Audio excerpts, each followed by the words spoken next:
Welcome everyone.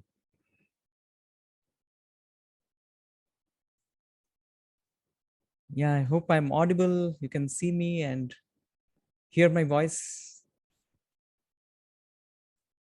Yeah, great. Thank you, Sunny ji. Great to have you, and hope your father is doing well. Sukhdev Panda ji, good morning, good evening, welcome. And just waiting for others to get into the this room. So great to have you all back, and we'll have some discussion today around a very specific topic. As some of you, hi everyone. Binduji is also joined. So let's just give a brief about how you're going to proceed through today's session, which we call the weekly Mind Connect. Every Friday, normally we have this session in the evening, and the topic is a very specific topic. We pick up one topic which is relevant and which people also need for their self-improvement and happiness. So today's topic you might have gone through. It's about how Good to evening, sir. Good evening. Good evening. Yeah, very good evening, Dr. Nena. Yeah. Pranabji, good evening. So, yeah, so today's session is on a topic of how to overcome inferiority complex, which many of us we have us in some degree or other, and also to enhance our self-esteem. That's the topic we'll be touching upon. And while going through this, we'll take about maybe half an hour's time to cover this topic, have some discussion around this, and maybe a few question answers. And following that, we'll also, as part of the members who are there, they would also be sharing maybe their experiences, their doubts, their challenges while going through the practices, and whatever they have achieved. That will be for maybe about 10-12 minutes, and also few questions we can pose to them. So that's how we are going to proceed in today's session. Great to see many people joining in, and knowing it's a Friday evening, and so many of you have chosen to join here. That's my sincere gratitude. And yeah, so let's get started. Let me share my screen, and we will start. Just give me a moment. I'm sharing the screen. Hope you can see my screen. And I also would put everyone for some time in the mute mode. Just a moment. Give me a moment. And then I'll unmute you all for interacting. Now we'll be on mute mode, and I'll just share any questions, queries you have. You can put on the just a moment.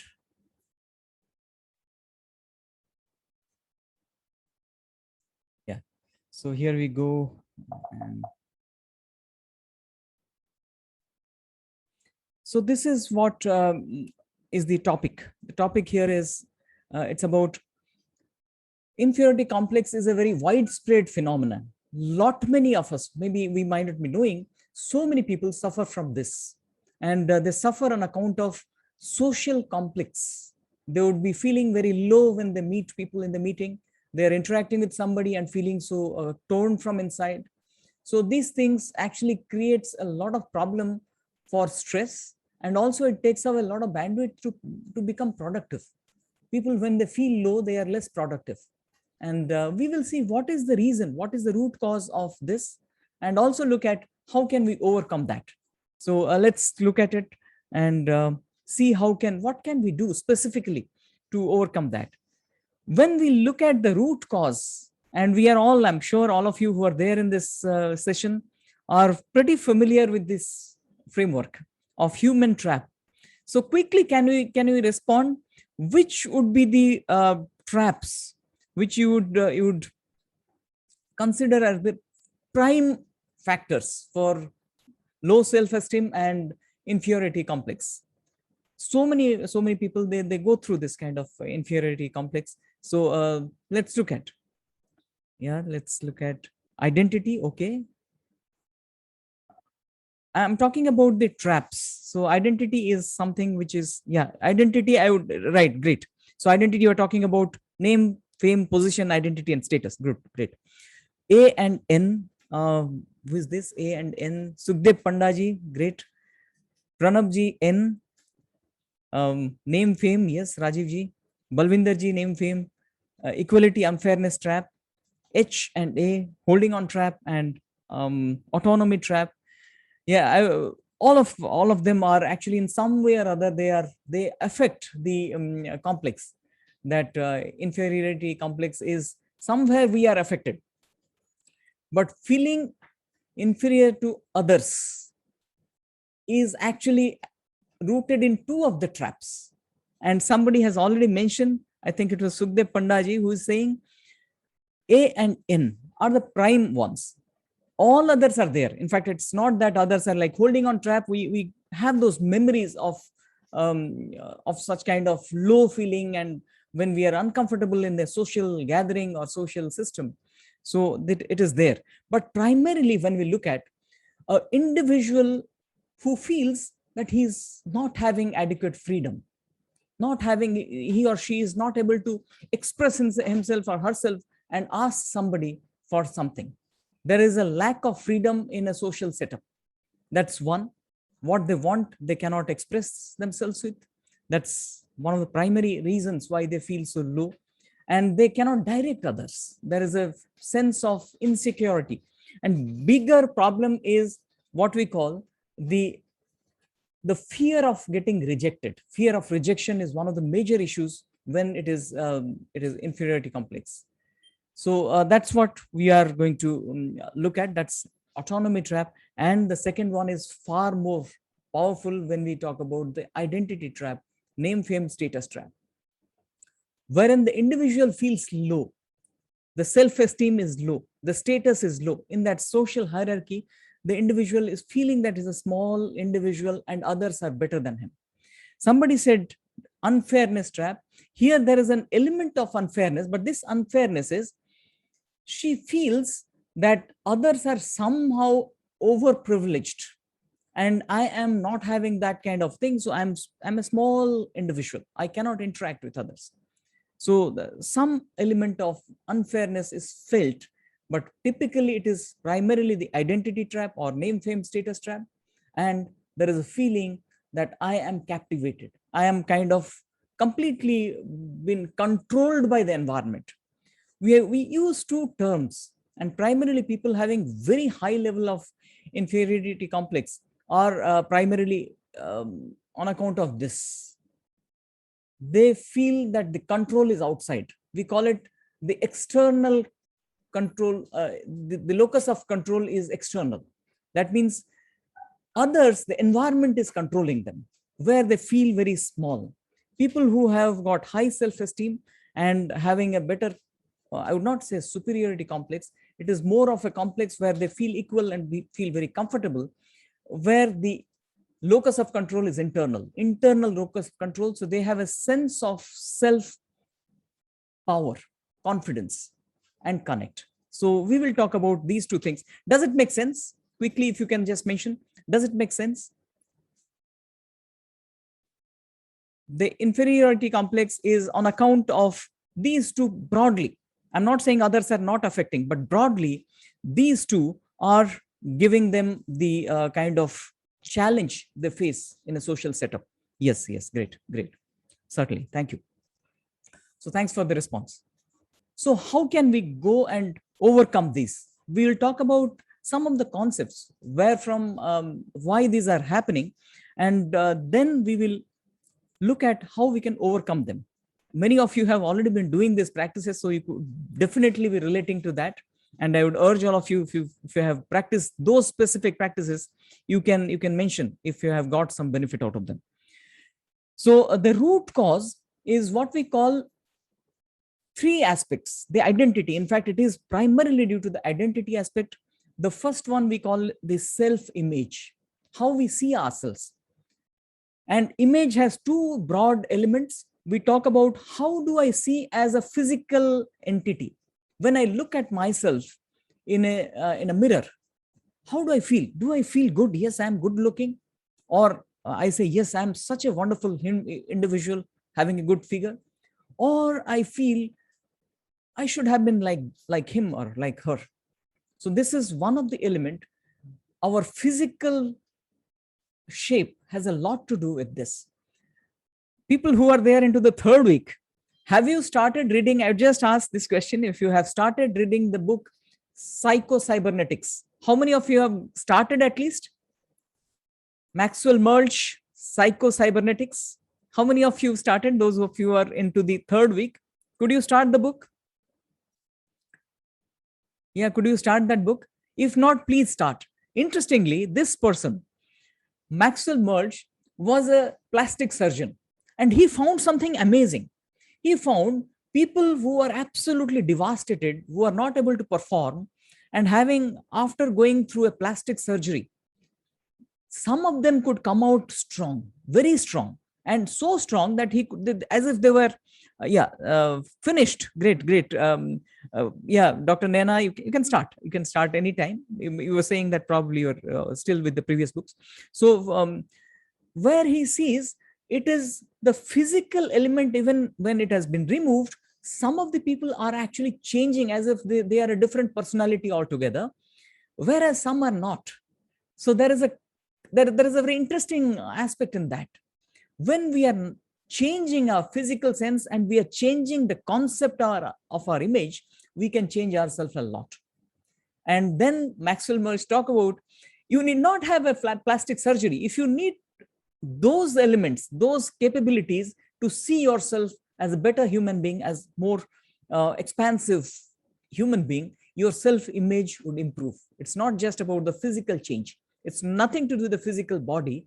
It's more to do with how we appreciate that body ourselves. So self-image needs to be improved. There are so many wonderful practices. We have been doing few of them. I'll be suggesting today also. So self-image is the aspect of looking at or appreciating our physical body. That's number one. Before I move forward, how many of you have gone through the video, I Love Myself, I Am Happy by Nick Vujicic? Yeah, those of you who are already there, Nick Vujicic, I think I have given this on the first week itself. Have you seen that video where Nick Vujicic, who doesn't have even any limb? Yeah, I think, yes.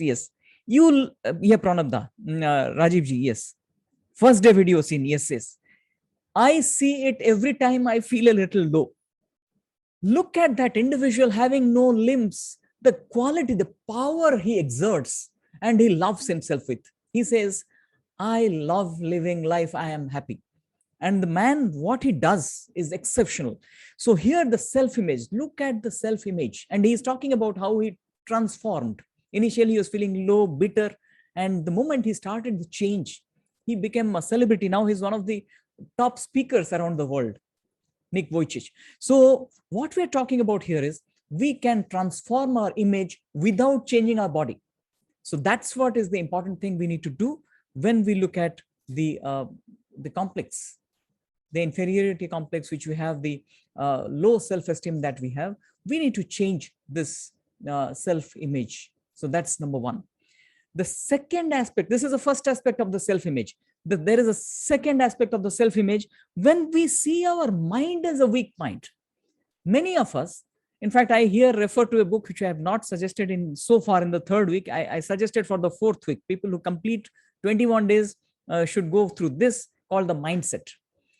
We also look at our mind in a different mirror. It's not the mirror of physical mirror, it's our mind's mirror. When we see and feel how my mind is, what does it want? What is the thing that goes on in my mind? So in a very subconscious way, we observe our mind, that also create a self-image of ours. So body and the mind we see in some physical mirror and the mind's mirror, and we create an image for ourselves. So self-image needs to be enhanced. That's number one. Second aspect, we call it self-efficacy. Self-efficacy talks about a very precise thing. It talks about my social value, my worth in the society, how much people value me. So how does it feel? We feel what the other person is feeling and thinking about me. We exactly do not know what he or she feels about me and thinks about me, but we have an impression about how the other person thinks and feels about me. And that creates a huge challenge for us if we feel that other person is feeling that I am a useless fellow. So here's self-efficacy about my capability, how much worth it has in the society. That's what I try to figure out through the society's eyes. In my organizations, in probably in my organization, my department, I feel whether I'm really feeling worthy, others are feeling I'm worthy or not. So self-efficacy is about my worth in the eyes of the society, which I feel. That's it's a little circular. I feel how others are feeling about me. That sense gives me a sense of high or the low in my self-esteem. People who have extreme skills, great actors, great mathematicians, scientists, they know they have a huge value in the society and then recognize it. Sometimes they have a high self, they're feeling very, I would say, high in their self-image, self-efficacy, not in the image, not in the esteem. We'll look at that. So self-efficacy is where we have skills which are valued, and we know that.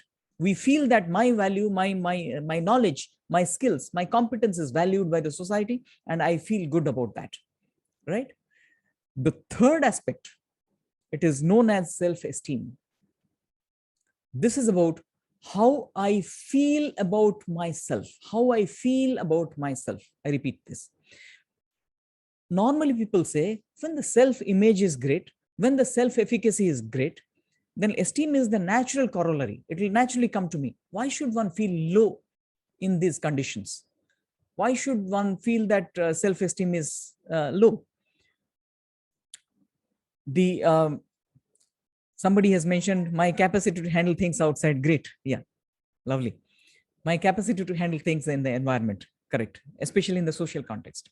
So that's self-efficacy. So self-esteem is about how I feel about myself. I had given examples. People even having all the above two things in ample quantum, ample amount, still they have challenges. I give example of celebrities in Bollywood, in extreme sports conditions, great sports players, they also get into depression sometimes. Why does it happen? The reason is not directly known, but indirectly now it has been understood after having the ideas of the cognitive neuroscience. Here, the person's typical problem is he or she thinks the potential that he or she has is actually not being expressed and experienced. That means it is far beyond what he or she has. The second aspect of low self-esteem is another very unusual kind of a thing, and people get into depression for this. That is nothing more to do. Everything that I could have done is achieved. What next? This is another huge challenge. People do not have a goal. They say, now it's all done. There is no scope for any further progress. If you do not have any further progress, that means you have already achieved at a very young age. This is a huge challenge for especially child prodigies. When they achieve everything, somebody becomes extraordinarily brilliant, let's say, player or an artist. And then he or she thinks that this is the best I could have done in my life. And that's a belief she has. That's a problem. That's where she thinks that now the rest of my life is useless. So this also can lead to a self-esteem challenge. This happens normally at people who are extremely talented. That can happen. Or it may happen that I am unable to bring out the best in me because this environment is not supporting, or I'm somehow, somewhere, I am feeling limited, not being able to express myself to the fullest. I have far more better things to have. And one more thing happens in extreme conditions, like let's say you are in the Indian Test cricket team, and you know you are a great player, but you see there is Sachin Tendulkar or Virat Kohli, you feel, why I'm not like that? So in that peer group, you feel low. That also is a possibility. So these are a few things. In Bollywood, it happens extremely. So you feel rejected by directors and producers sometimes and feel low. So these are the few things which lead to low self-esteem. We will talk about, for overcoming these conditions of low self-esteem and our inferiority complex, we have to do certain practice which can help us. So I'll take you directly through the practice and do this practice, and we can see a lot of benefit. And exactly this is what I keep reminding you. Everything is there in the elephant. Everything is there in the subconscious, the belief system, the inner traits. They are sort of crystallized. They are sort of solidified in that subconscious. We need to address that by changing them. It's a hard task to start with, but we have to melt them first. And that melting, I know I had shared how to start the melting process, how to soften them so that we can get started with our different processes. But we have to first take charge. Always we have to first take charge as the Mahut, as the conscious mind. So start thinking that I am taking charge of myself. I am going to enhance my self-esteem. I have to come out of this inferiority complex that I have. So these two things we have to first do. This first thing that we have to do, we have to take charge. When I take charge, let me give you one more small concept here. Three things are very, very important. Very important, these three things. First, you need to have the trust on the process that you are going through. That's number one. Trust in the process that you're going through. For example, let's say I'm going to learn physics. I have to go to the physics class. And the moment I go there, I start thinking this physics is a rubbish thing. I don't agree with many of these concepts. Let's say somebody thinks like that. Or I say the person who is going to come and tell me the concepts about physics, he doesn't know anything. On either of these two conditions, it's dead sure that I'm not going to do well in physics. Why? I'm not open to go for physics as a field of study where there is a possibility of my learning and growing. Two, the instructor I'm not in alignment with. So in these two conditions, there is a lack of trust to not lead to the step, not lead to a motivation. So first of all, we need to have that kind of, I'm not saying faith or belief here. I'm not saying purposefully faith or belief, not blind faith. I'm saying an openness. Trust is an open thing where there is a positive possibility. Let's see what is going to happen in this. And keep yourself open with some creative mind, conscious mind, open to the possibility. Trust. So that's number one.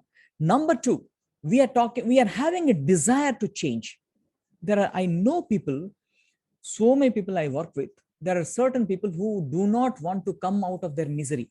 You may find this is very abnormal, but this is more normal than abnormal. There is a concept where we call there is a peptide addiction. I am so unhappy lifelong that my cells are now tuned, conditioned to attract unhappy chemicals. The moment I am not happy, they are happy. Cells are now conditioned. So I don't want internally to come out of unhappiness. So there is a problem. You would not be able to come out of unhappiness. Different kind of approach is needed. So second thing is a strong desire and motivation. After trust, desire. I have to come out of this. I know I will come out of this. I have the motivation to come out of this. I want to enhance my self-esteem. Yeah, that's the second one, desire. I have to have that desire, that will to do it, because we need initial will in the conscious mind to start the process. We know the subconscious is too strong to completely do it with our willpower, but to start with, we have to have that will and to take the first step. Maybe creative envisioning, maybe meditation, maybe deep affirmations and kinesthetic practices, so that we can start intervening in the subconscious. That can start only with desire. And third, most important, is commitment to take action. You all have said that I see, I commit. That's the third step. First, you need to trust. And the very reason why I had taken you through all these concepts, all these frameworks, to give you a sense that these are all validated scientific concepts. So that will give you some sense of trust, and also the motivation that we have been collectively talking about as a community, as a group, which will give us some sort of desire to proceed further. And third, we have to take action, and we have to commit to those actions, and maybe consistently commit to those actions. So these are the three very important steps to train this hugely powerful elephant. So we are having trust, desire, and we are going to take action. The actions are going, I'm going to reveal before you.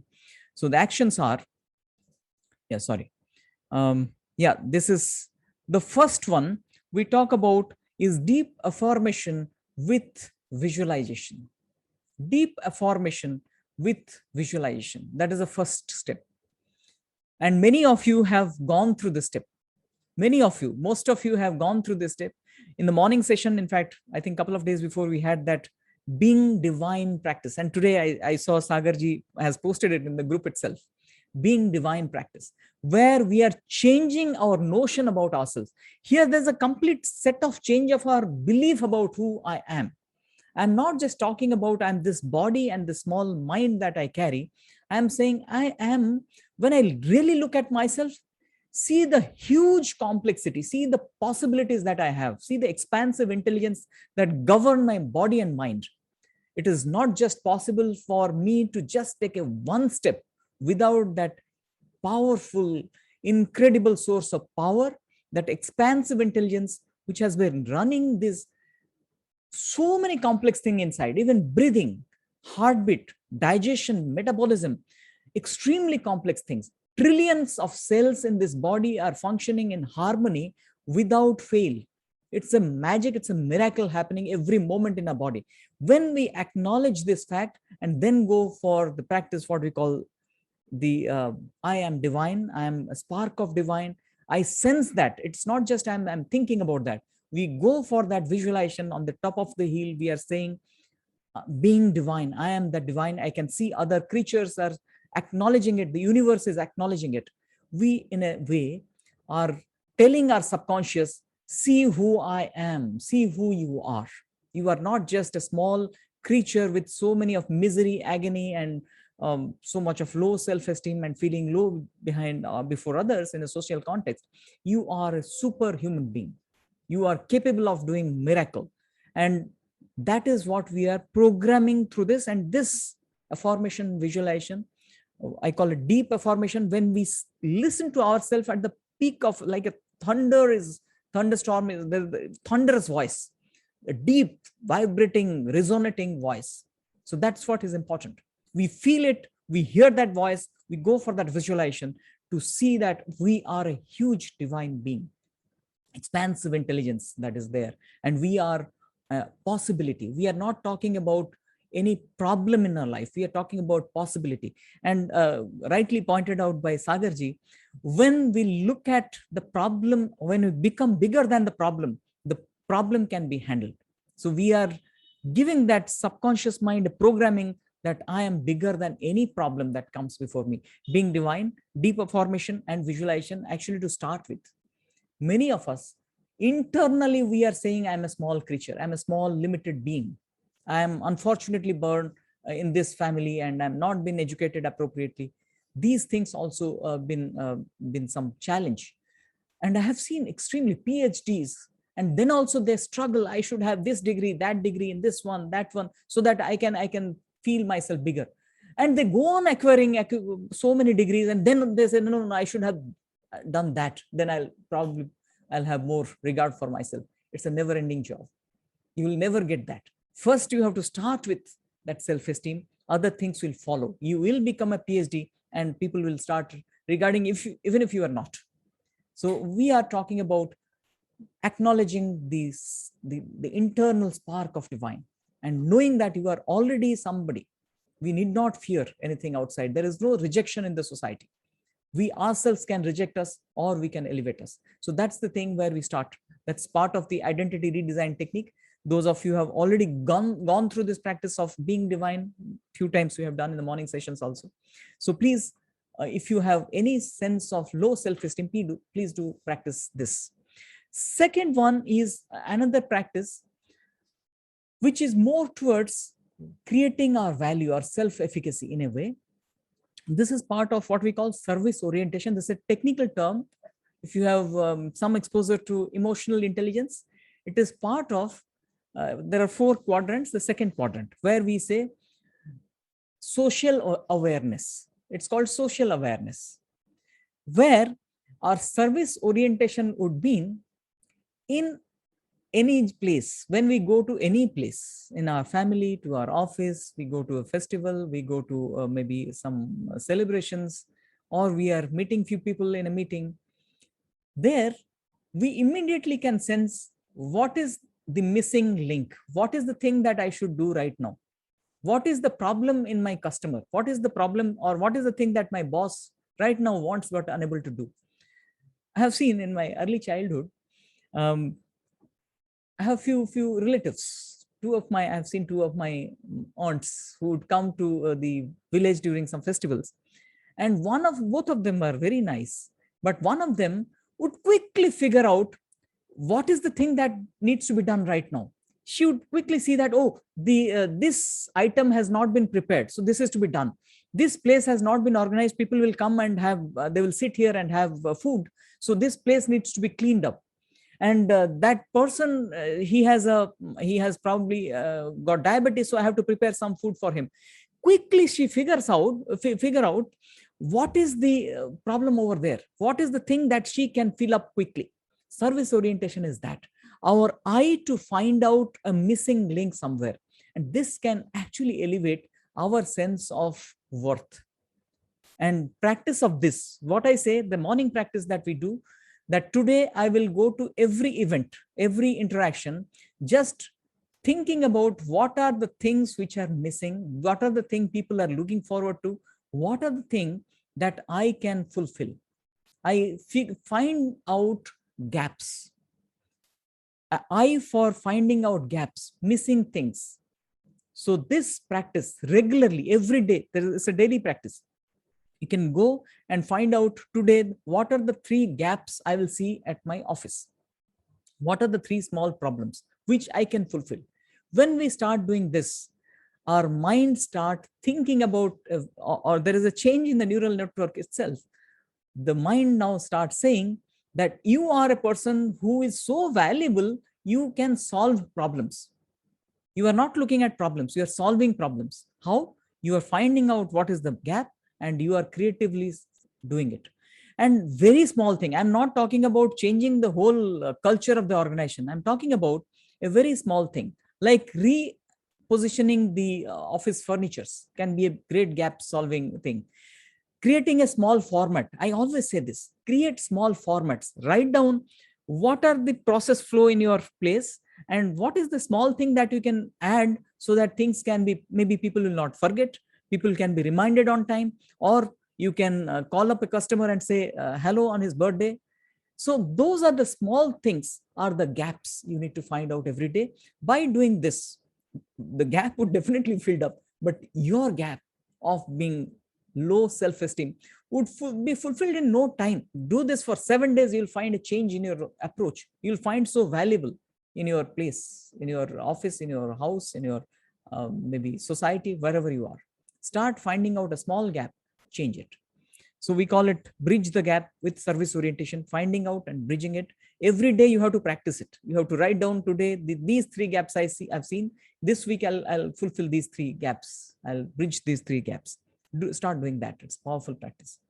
The next one, we call it goal orientation.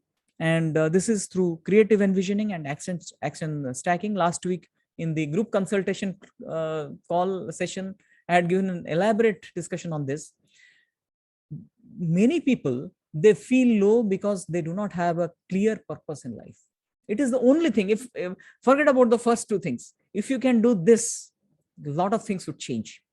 Clear purpose would not mean that you would create a monument. It's not that. Every day when you get up, you know what is that you are going to do today for a particular goal which is meaningful.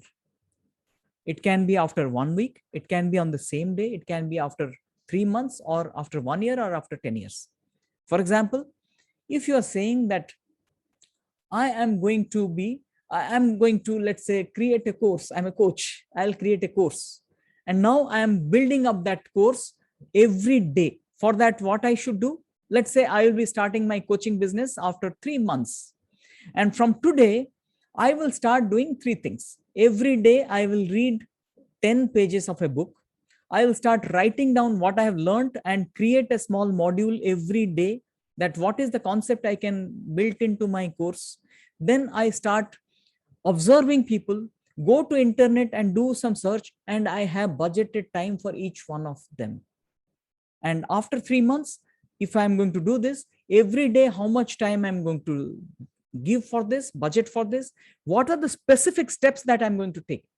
So that after 3 months, there are so many other things would come. Maybe hiring somebody who design internet kind of a domain for you, somebody who would go for a digital advertisement, somebody who, so you have to do all the planning and then stack it. Every day I'm going to do this, on this day I'll go to do it. So a blueprint for the roadmap.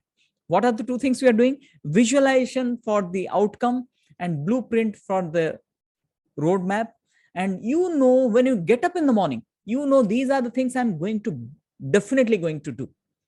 And typically when we talk about goal orientation, all of those who are there in the second level, they all know, we talk about 3 W's: wealth, worth, and well-being. These are the 3 goal domain. I earn something, I earn money, I have to save money. So I have to be more materialistically better. So you can think of a goal that I will have a car, let's say Mercedes car after 1 year, can be a goal for you. And for that, what all things I have to do? So you have to now create a clear goal and have a stacking of things, stacking of actions. And every day when we get up, you know, these are the things I'm going to do. This can change a whole lot of things. Last week, I think we had more discussion on this. So stacking of action every day when you get up, you know what are the things you can do. Even goals like I will reduce my weight by 10 kg in 3 months. Let's say that's a goal. I had that goal in 2008. In fact, I lost more than around 13 kgs in 3 months, less than 3 months, less than, I think, 2 months. So again, clear action stacking. I will get up early in the morning, I'll do this, put on my shoes, go for the morning walk, have these many steps, come back, have a warm water, glass of water with lemon in it, I'll drink it, I'll sit down, then I'll do some pranayam, then I'll go for a bath and then go to office. Everything is so neatly stacked. I don't need to think about them much. I'm just going to do them with all intensity. My conscious mind is fully present for the present action. And only when I'm visualizing and I'm projecting a future, I'm saying, yes, I'm getting over there.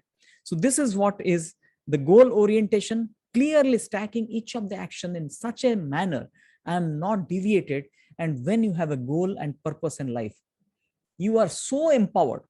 Even if you are in a prison, your self-esteem is at the, it's going beyond the roofs. Think of Nelson Mandela, think of Gandhi when they were inside the prison. This alone, the goal alone was keeping them at such high.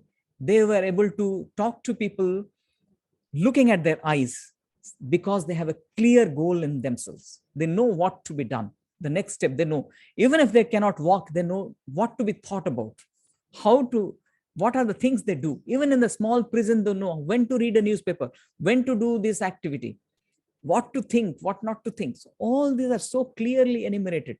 You are in very high self-esteem in that case. So goal orientation, action stacking. In fact, visualization, action stacking is goal orientation. We all can do that. We have to, it's designing our life. It is designing our life. If we're not doing it, we are doing crime to our life. In fact, we should actually teach these things to children in the early age. More than all those mathematics, physics, and everything, these are also equally important. Tell them that, have a clarity. What are the things that you are going to do today? Do you have a clear schedule with you? Do you know what is the next activity? We're not getting distracted by that. Having clear-cut space for every action. So they will be also having high level of self-esteem in that case. So goal orientation with specific actions and blueprint with you. And finally, where we say this is one thing which can really elevate our self-esteem a lot, when we start loving ourselves. We in the morning sessions, we do it in the relate with deep connect. Not just we relate with deep connect with others. We connect with our deepest core, and we know how much we should love this, how precious this is to ourselves. That one thing can change a lot of things. Self-love. Take out time, sit with yourself. We have talked about the Ho'oponopono practice. In that Ho'oponopono practice, also you'll find one category when we are talking about, we are saying our own deepest soul, ourself. as if we are interacting, having an appointment with the self, a loving appointment with the self. People who have this caliber, this is even probably beyond the goal sometimes, because at some point in time in your life, you'd not even be in a position to have a goal. Probably only goal would be breathing.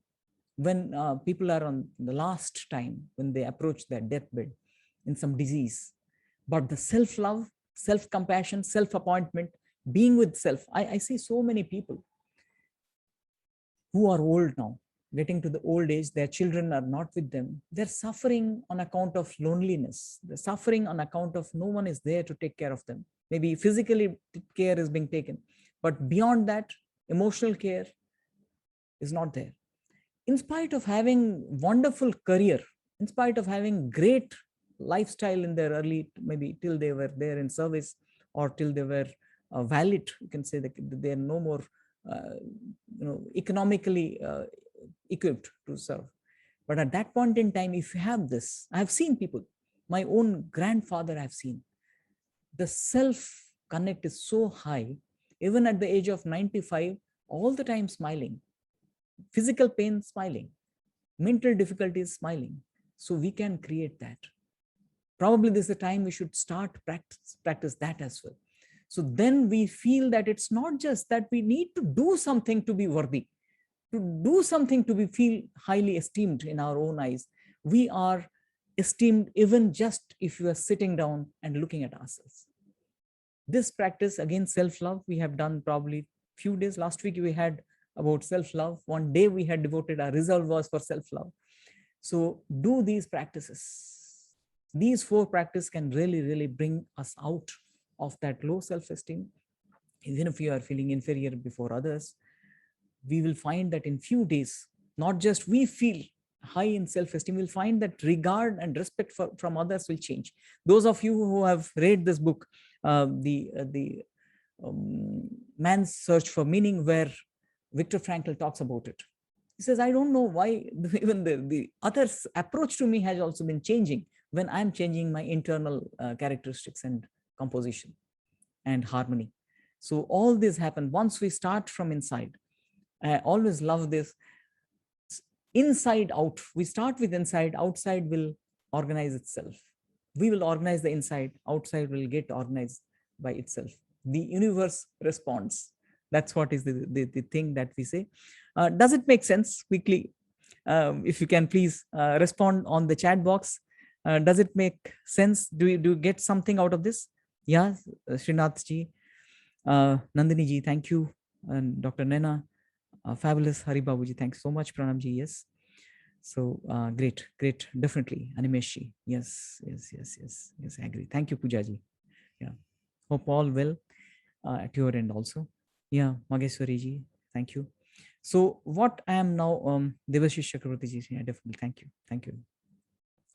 So these are the few practices which can really, really bring in a lot of change in our own self-esteem. And you'll find the life would be very different once we bring in these things. And continual practice is what I always advocate for.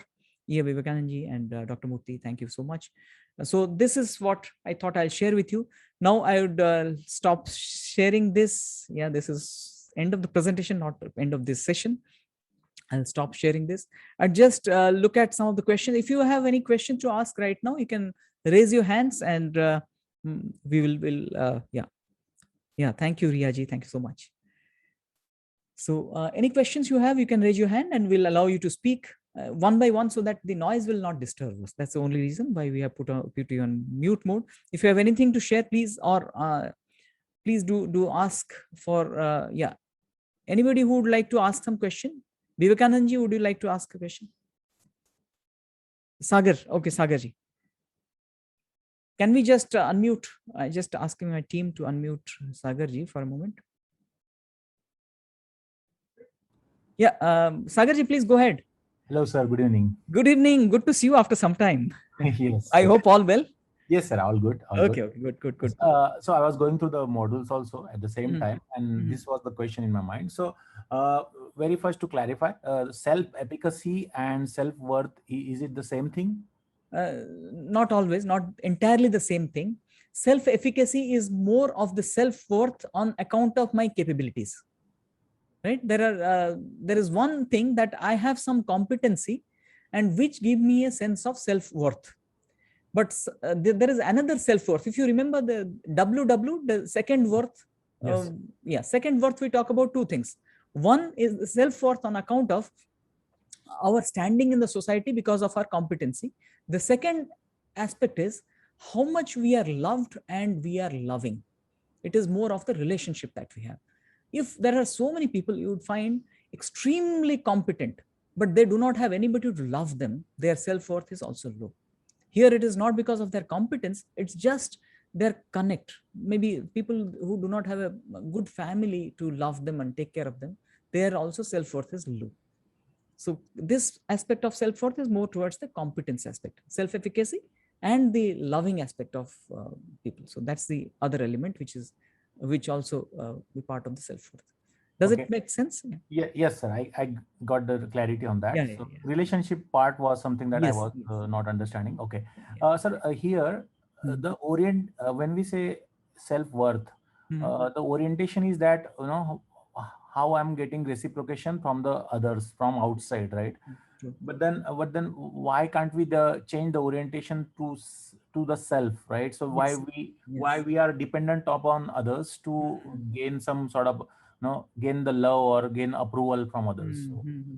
That's true. In fact, that's the whole practice that I suggest in the third last step. Actually, the what you said is a wonderful thing to have in a conceptual framework. We need to be connected to ourselves at a deepest level, so that we are devoid of, we are not distracted, disturbed when others are not loving us or not taking care of us. But being human, this is in fact the Harvard 75 years of study of happiness. Do you know what it has come up with? The relationship is the biggest factor of our life's happiness.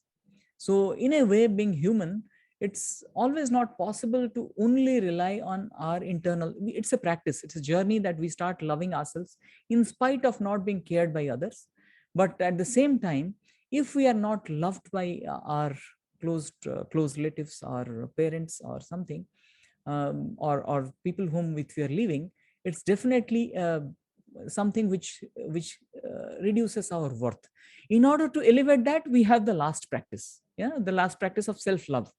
But we definitely, as human being, we would love to have love of others, and it is there. It's not that it is 0 or 100, it is somewhere in between. So what we are saying, if it is low, we have to have more self love so that we come out of that challenge. If you have high, maybe even if you are not having self love, you will still enjoy life in a way. If you're so loving a family, so loving friends, so loving organization that you are working for, then your challenges are less. Even people who are not having, they're not thinking about self love, automatically probably things are falling into place in their case. Yeah, you're right that why should we depend on that? That's the whole practice that we're doing. But dependency is natural. What I said, dependency is natural. Ideologically or ideally, we can be more dependent on ourselves, but it's a natural thing. We have to rely on people and others' love and care. Yeah. Does it make sense? Yeah. Yeah. Thank you. Thank you, Sagarji. Anybody else who would like to put a question? Yeah. Gauravji. Great to see you, Gaurav, here. Yeah. I thought I, that I, I I will. actually realized after the program got over. Great. I saw you. No. But I've thought to connect with you, and we'll Okay. do it after the program. Sure. So one thing I would like to, if can I help out in answering the previous question? If Please do can I go share my ahead. thoughts? Yeah. What Please I go. feel is Great. exactly if you can start loving people without attachment, without Yeah. getting attached. The problem comes when people get into attachment. True. So what he can do is he can start loving the people, Mhm. but without any expectation that whether they Right. will love back or not, Lovely. and Well then said. he'll be really happy. Yeah, Well yeah. said. Well said. So Actually, yeah, the deep connect is exactly about that. yeah, The yes, relative yes, deep yes. connect that we Yeah, practice, exactly, yeah. exactly what it's on Okay. giving, not on receiving. Hmm, hmm, Wonderful. hmm. Wonderfully said. Yeah, and just one question. I Please, think I would love to ask. please.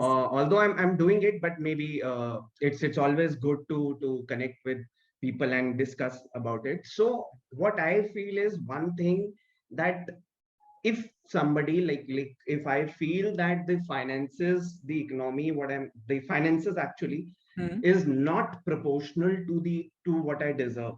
Mm-hmm. Okay. So what more can we do? Obviously, the processes, if you can share, and obviously the visualization and all are there. But I wanted to know, maybe get more thoughts from you. Okay. And yeah. Great, great.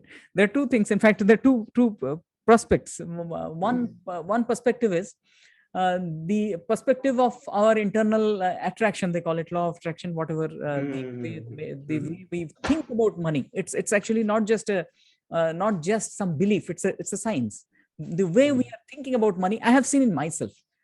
Really, I have seen myself the way I was thinking the money denomination earlier and later part are very different.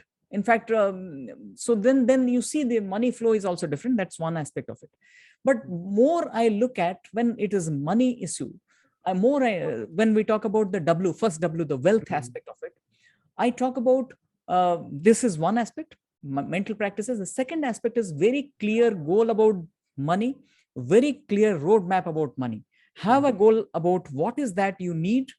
Money has got two things to do. One, to take your present requirement, sustenance. Two, to take care of your future security. These are the only two things you need money for. Yeah. So whether you need a house, education of your children, your health, whatever it is. So sustenance and the future.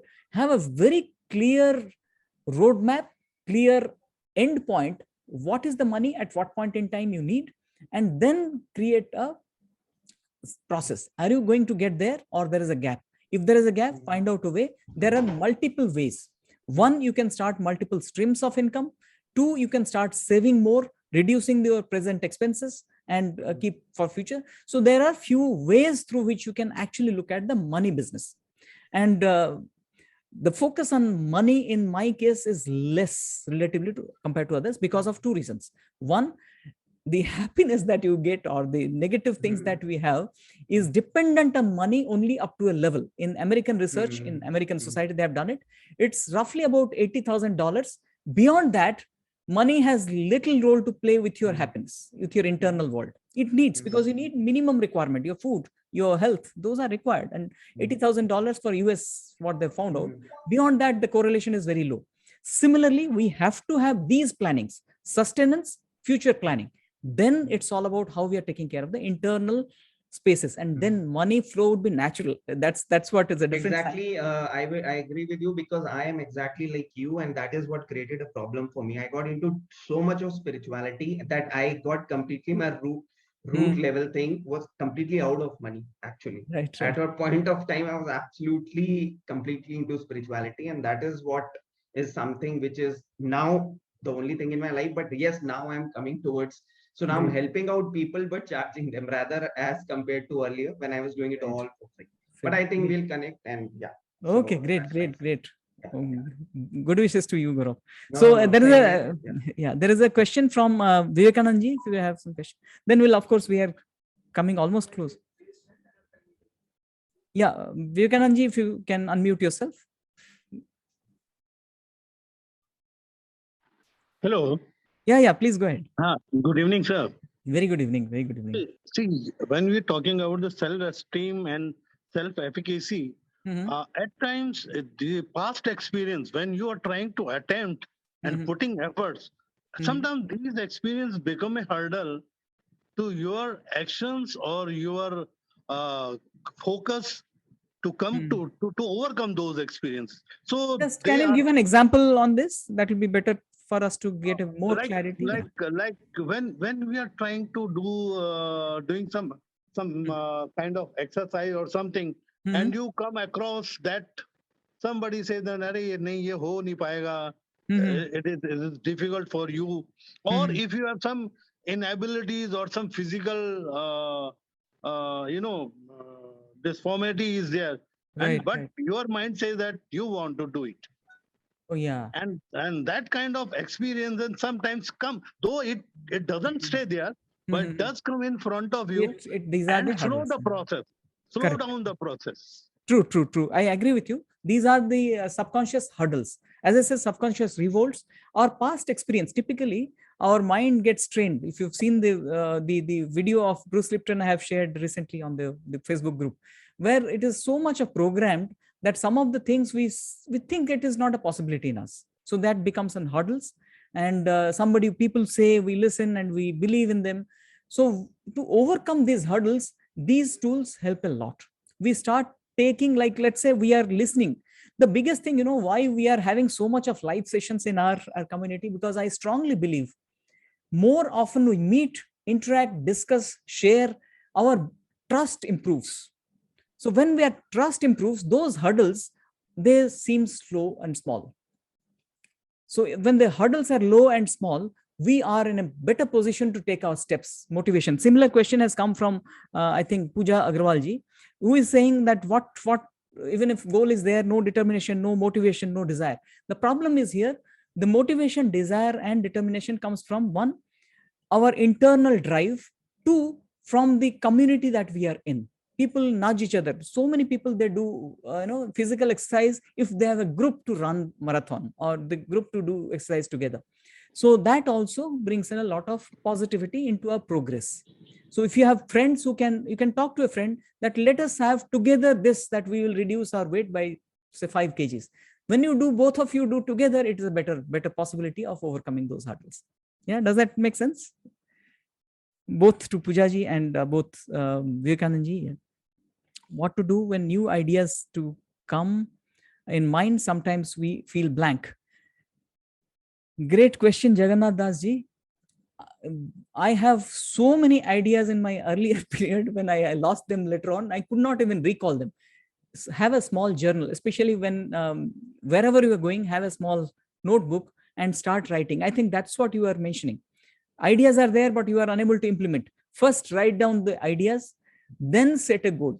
Write down all the ideas that are coming to you, because they're very volatile. After some time, you'll not find the idea, and the idea is gone. So write down the idea and appropriately set your goal.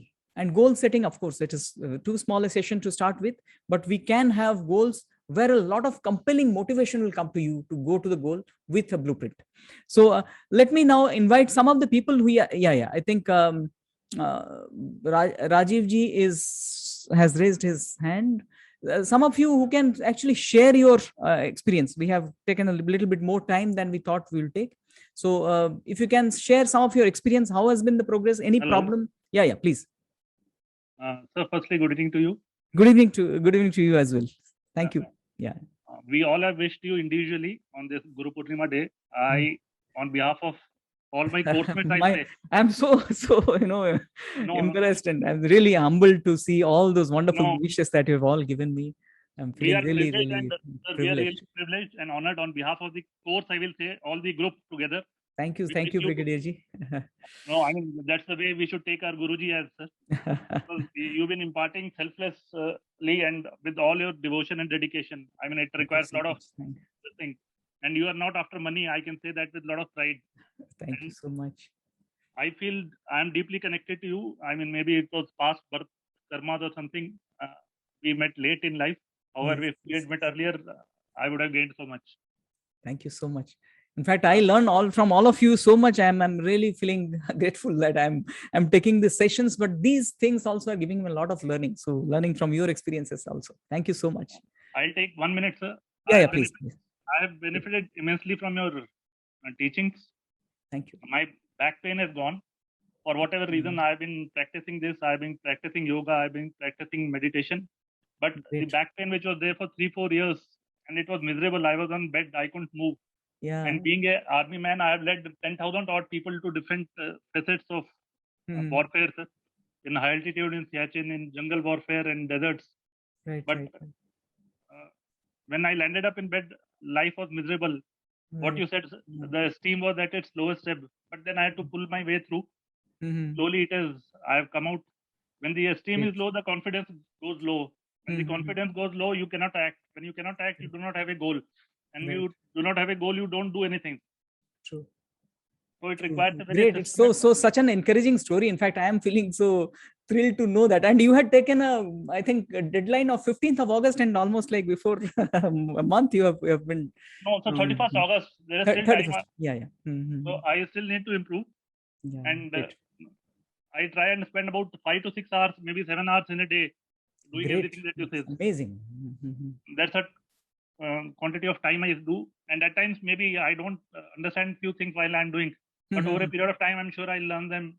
and be able to reach out to others. Thank you so very much, sir. Thank you. Thank you so much. Thank you for your kind words, and great that you have been doing that so sincerely. I'm really, really feeling honored to have people like you in this group. So thank you so much. My sincere gratitude to you. Yeah. And I must also add, sir, I had the confidence to take 10,000 people, and there were times when we went on for training and we lost lives. Yes. But then we had to, move on. That's the phase of our training. Right. And I never got so badly low in my life, but for my own this thing. So when you are in pain, it is the family, the friends who support you, and they help you out in coming out of it. Right. And then a mentor like you, sir, who's a godsend opportunity. It's my privilege, sir, to have people like you as well. You have come to us, sir. We have not come to you. Great thoughts. Thank you. Feeling so great. Yeah. So yes, thank you so much. Any other query, or anybody who would like to just share any challenges you are facing while doing these courses? Anything that you would like to improve? Anything that is helping you? And if something which has helped you come out of some challenges, if you can share that, all of us will be benefited through that as well. Yeah. Any specific practice which has helped you immensely coming out of a specific problem, that will help all of us who are here to really work on that. Yeah.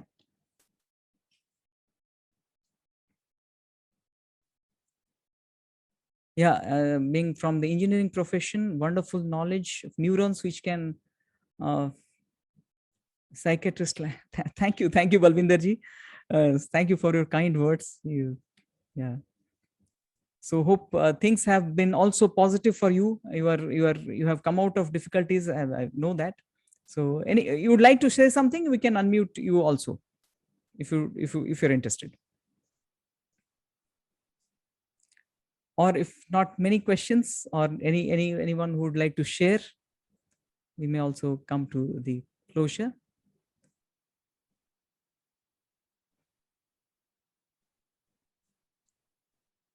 Right. Great. I think we are done almost. Okay, Dr. Prem Agarwal. Let me ask to unmute. Yeah, please go ahead. And Pranab ji next. Yes. Prem Agarwal ji. Yes, Mr. Sandip, at the outset, my pranams to you on Guru Purnima Day. And it was really very engaging to listen to you and objectively understand the problems of the mind. I put the term problems of the mind. Right. I am actually principal of a college now. I am a former judge. So I have dealt with people, I have motivated hundreds of persons, but now I find that I am feeling low due to whatever reason. I have shared something in the Google form. Now, when will the answer to those questions? It'll be tomorrow. In the evening. We have another session, that is a group consulting session. Every week we have 2 live sessions in the evening, at 7 p.m. on Friday and Saturday. So I'll be taking up that question tomorrow. And I'm really feeling honored to have you in the this second level course. You've joined us. So feeling good about having people like you. And one more question is, the rest of the amount by Saturday I'll have to pay, isn't it? Yeah, that's the thing. Okay, I'll transfer the rest of the amount before Saturday. Thank you so much, and look forward to have a wonderful journey with you as well. Thank you, sir. Thank you, sir. Thank you. So Pranab ji, let me unmute Pranab ji. Just a moment. Yeah, Pranab ji, you are unmuted. You can go ahead and speak if you want to say something.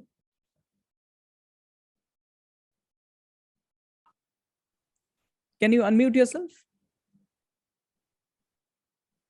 Pranab Roy ji.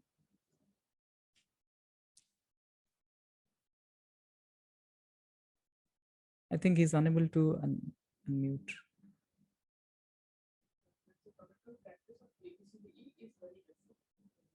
Yeah, the practice ABCD is very helpful. Vinita ji, yes.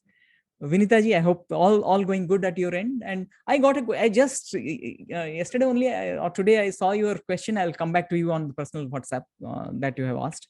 So yeah, practice of ABCD is superly powerful. All those people who are here, they know it. please do practice and see the benefits. They're absolutely amazing benefits you may get. Deep sleep, please suggest. I missed for past 2 years. Jagannath Das ji, if this takes some time. Okay, I'll come back to you on WhatsApp, and maybe tomorrow I'll take your question. Deep sleep question I'll take tomorrow, and I'll share that. It'll take some time. Tomorrow's question, if you can put on the Google form, and if you can give some more detail about this, that will be more helpful to me. Yeah. So I think Pranabji could not unmute because of some issues. If let's check with him. Otherwise, Pranabda, you can write down if you have to ask some question or share something. We have asked to unmute, but probably it's. Am I audible, sir? Yeah. Now you are audible. Yeah. Okay. Thank you. Very good evening, Sandip sir. Good evening. I welcome you on this Guru Purnima day, and it's an exciting and fascinating group. I have been practicing all the things. Especially, I would like to share my experience on miracle practices. It's a really miracle, and it's a great practice for me. After practicing life energy balance in this hourly energization, it subsides all my things, laziness, idleness, or some sort of thinking. It has been vanished completely. Great. And I have started this practicing of Ho'oponopono from 29th of March till date. I am practicing twice in a day. Great. And after practicing date, all these exercises and meditation, bellows breathing, and this Bhastrika, etc., I found that my hypertension problem, that is systolic and diastolic pressure, has been reduced from 3 to 7 on an average. Great. After a great practice of these things. So this we is will my take up great this. Yes, after doing all these things. And on the 14 days habit building program, I am practicing these things. It's a nice experience for myself, and I think all of the group members. It's a great experience for all of us. And one thing I am facing at that, that when I'm practicing this mindful eating, it's very difficult. When eating, either I am talking to my wife or some of the thoughts are coming. So how to vanish? Mindful walking is possible, that I have maintained, but how mindful eating? It's a one thing. And second, when I'm practicing this emotion and channelization, I have seen when I am as an observer, and I can dissociate myself from a problem and I can solve. Say, for example, when I'm driving a vehicle, I saw an accident or incident. At that time, I stop my vehicle, have a pause, and I bring my attention on other activity, so that my emotion has been changed. But when I'm driving a vehicle, but some accident occurred, I am a victim.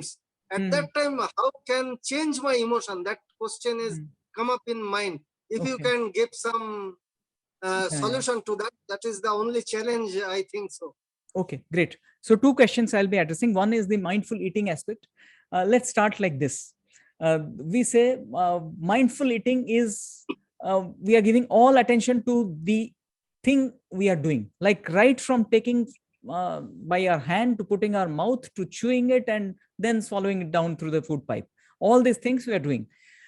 Tomorrow, start with one morsel. That means only once. First bite of yours would be mindful. Just pay that much of attention. Then we'll go 2 bites. Then we'll go for 3 bites. So start with that. So have one mindful attention. Ask madam to say that only one bite I'll have. Then we'll have all talks going on. And slowly you'll find it will come. So start with 1 bite. Even when I take people through meditation, mindfulness, I say start with 1 breath. Only be attentive for 1 breath at a time. Then 2 breaths. So start with a small step. That will work. Second part is tricky. Second part is when we are part of the problem. I say, repeat, part of the problem is big. The problem, it's difficult to handle the problem, and it is natural. Don't worry about it. What we can do is, there is a practice. If you go to my emotion channelization course, there's a practice called the cognitive reappraisal. That's one practice which can be of help. When we say cognitive reappraisal, beforehand, let's say you have now figured out the challenging problem you have is when there is a road issue, like somebody is doing some driving rash on the road, or somebody is hitting your car, or somebody not hitting your car or passing from the wrong side. You are a little agitated on that. So we have to see it from a different perspective. We just change our approach to look at that event. Why we change that? Because we have to take care of ourselves. I always say, take responsibility of your emotions. Emotions should not hurt you, they should help you evolve. So taking responsibility of the emotion by forgiving that person is not easy. So the cognitive reappraisal is when we change the story. If you remember, I'm narrating the story over there. My friend in Delhi, when he met with an accident, he was a furious guy. On the road, anything happens, he gets into the road rage kind of thing. He hits others, or he bits of others. They happened so many occasions. But once he found somebody, and he did he met with an accident, with some small accident with a bike fellow. He chased up that bike fellow, and he saw the bike fellow has fallen down and in miserable condition. Not miserable condition, he was crying. When he checked with that fellow, he came to know that the bike who was driving the bike, his daughter is almost on the deathbed because of dengue in Delhi. And then from that day onwards, he said, in ever my life, I would not curse anybody on road, because I do not know what is the background with which the person has committed that crime.